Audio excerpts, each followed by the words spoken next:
The elemental clash shattered the silence of the peaks.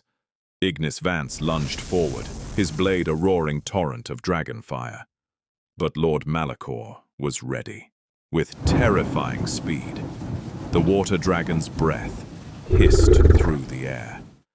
A crashing wave of freezing, pressurized water slammed into Ignis's strike, instantly extinguishing the brilliant flames. The blinding steam blinded the king. Malakor parried with brutal precision.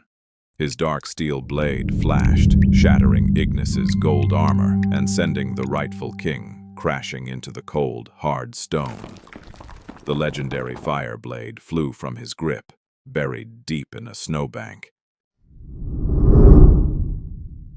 Caleb rushed forward, throwing his own body over his fallen king, as Malakor raised the water blade for a final, lethal blow. Malakor paused, laughing a cold, hollow laugh. "A king with no fire is no king at all," the tyrant sneered. Malakor turned and vanished into the freezing mist, leaving Ignis broken, bleeding, and defeated in the ash. The first battle was lost. The dragon's fire had gone completely dark. Broken but not defeated, Ignis Vance chose a desperate path. Steel and blacksmith secrets were not enough to stop Lord Malakor. To defeat a dragon's breath, they needed the source. For weeks, Caleb and the humbled king climbed the forbidden frozen spires of the Sungrave Mountains. The air grew thin. The biting frost cut through their tattered cloaks, testing the young king's resolve with every agonizing step.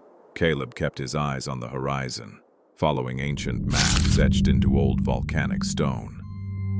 They were not looking for a weapon. They were looking for a god. A creature whispered in myths, said to sleep in the womb of the world. Deep inside a massive, smoking caldera, the ground began to tremble. The snow instantly melted into rivers of boiling water. The air grew thick with sulfur, and a low, rumbling growl shook the very foundations of the mountain. From the sea of magma below, two massive golden eyes opened. The ancient fire worm had awakened. Ignis stepped forward, his broken sword in hand, ready to offer everything for a single spark.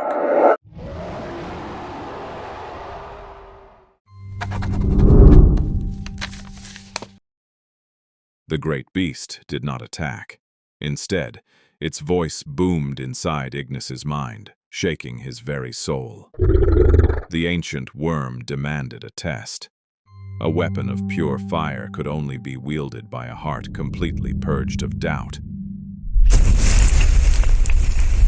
Suddenly, the magma surged. A wall of pure living flame erupted around the young king, separating him from Caleb. The dragon's test was brutal and absolute. Ignis had to walk directly into the inferno, guided by nothing but faith. Every instinct screamed at him to run. The intense heat blistered his skin, and the terrifying roar of the flames mirrored the nightmare of his crushing defeat by Lord Malakor. But Ignis did not look back. He took a slow, agonizing step forward. As he entered the fire, his fear burned away, leaving only pure, unyielding resolve. Seeing his unbroken spirit, the dragon let loose a mighty roar and exhaled a concentrated beam of white-hot cosmic plasma directly onto the broken blade. The metal drank the fire, evolving into something far greater than before. Ignis emerged from the flames entirely unscathed. The true King of Fire was reborn, wielding a weapon capable of melting mountains.